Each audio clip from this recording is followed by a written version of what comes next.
सुपौल के गांधी मैदान में बिहार बदलाव जनसभा का आयोजन किया गया, जिसमें जनसुराज के सूत्रधार प्रशांत किशोर पहुंचे। जहां जनसुराज पार्टी के सभी कार्यकर्ताओं ने उनका स्वागत किया। वहीं प्रशांत किशोर ने कहा कि सब दिन आप लोग दूसरों को जिताने का काम करते आए हैं, इस बार आप लोग अपने बच्चे के भविष्य को जिताने का काम कीजिए। यदि हमारी सरकार सत्ता में आती है तो सबसे पहले जो हम 5 वादा किए हैं वो शुरू होगा। युवा का पलायन बंद होगा। बिहार में ही युवा को 10 से 15 हजार की रोजी रोजगार मिलेगा। साथ ही बुजुर्ग महिला बुजुर्ग पुरुष को 1100 की जगह 2000 रुपए तक पेंशन दी जाएगी। सरकारी गारंटी पर महिलाओं को 4% सालाना ब्याज दरों पर रोजगार हेतु ऋण दिया जाएगा। 15 साल तक के हर गरीब बच्चे के लिए मुफ्त बेहतर शिक्षा व्यवस्था उपलब्ध कराया जाएगा। किसानों को खेती से बेहतर कमाई होगी। पहले लोग लालू के जंगल राज की डर से नीतीश को वोट देते थे, फिर नीतीश के डर से मोदी को, लेकिन इस बार जनता के पास दूसरा विकल्प होगा, जनसुराज। क्योंकि जनसुराज का मतलब होता है लोगों का अच्छा शासन या जनता का सुशासन। यह एक राजनीतिक पहल है जिसका उद्देश्य बिहार को एक समृद्ध राज्य बनाना है, जिसमें सही लोग, सही सोच और सामूहिक प्रयास शामिल है। इसका मुख्य लक्ष्य बिहार को सशक्त बनाना और इसकी छिपी हुई संभावनाओं को उजागर करना है। शिक्षा के नाम पर हर साल 50,000 करोड़ रुपए का बजट सिर्फ कागजों पर खर्च होता है, जबकि हकीकत में बिहार के स्कूलों की हालत बहुत खराब है। प्रशांत किशोर ने कहा, आप गरीब और बेरोजगार इसलिए हैं क्योंकि आपने जिनको वोट दिया वो नहीं चाहते कि आपके बच्चे पढ़ें। वो केवल खिचड़ी और 4 किलो अनाज का लालच देकर आपसे आपका वोट लेना चाहते हैं। तेजस्वी यादव को जितनी अपनी समझ है, इस तरह का भाषा, इस तरह का व्याकरण उनको पता है, वही बात तो करेंगे। तेजस्वी यादव खैनी और चूना और जाति और हिंदू मुसलमान के अलावा कुछ नहीं कह सकते हैं। बिहार में बिहार की जनता, बिहार के बदलाव चाहते हैं। लोग अपने बच्चों के लिए शिक्षा और रोजगार चाहते हैं। तेजस्वी और नीतीश कुमार का समय लग गया। 30 वर्ष में इन लोगों ने बिहार का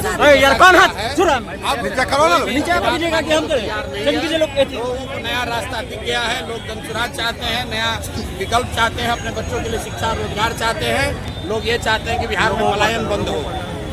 बिहार सरकार ने ऐलान किया है, कौन हटा? सम्राट चौधरी ने कहा है कि राहुल गांधी बिहार की यात्रा पर हैं। ब्रेकिंग कौन है? तो मैंने आप लोगों से आग्रह किया है कि राहुल गांधी से 2 सवाल पूछिए।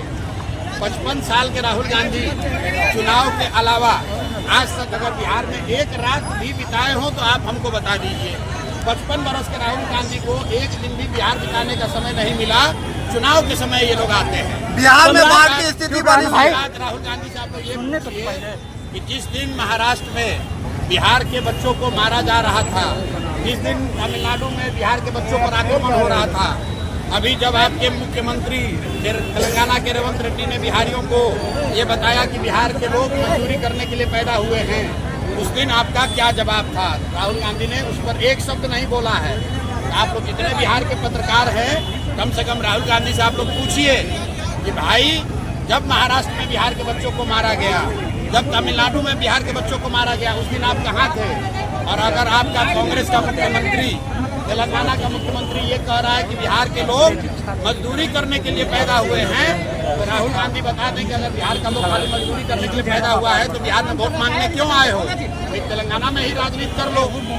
बिहार में बाढ़ बनी हुई है। निजी झगड़े में अपराध बढ़ रहा है। सम्राट चौधरी ने कहा है कि बिहार में निजी झगड़े के कारण अपराध बढ़ रहा है। अब सम्राट चौधरी की अपराध की जो समझ है वो तो वही बता सकते हैं।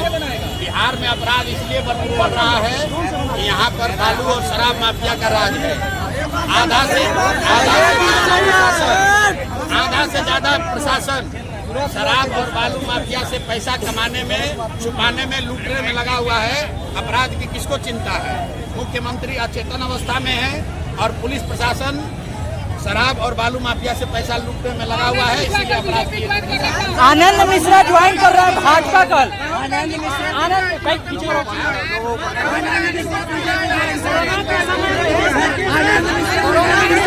मिश्रा ज्वाइन कर रहे भाजपा।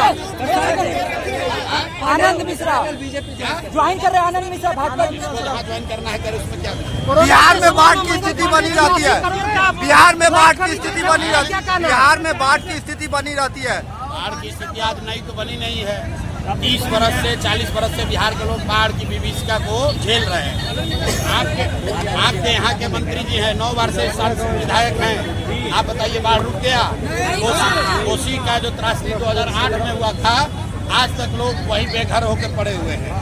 तो अगर बिहार में सुधार चाहिए तो लोगों को वोट देने, अगर बिहार में सुधार चाहिए तो लोगों को पहले वोट देने का में बदलाव करना होगा।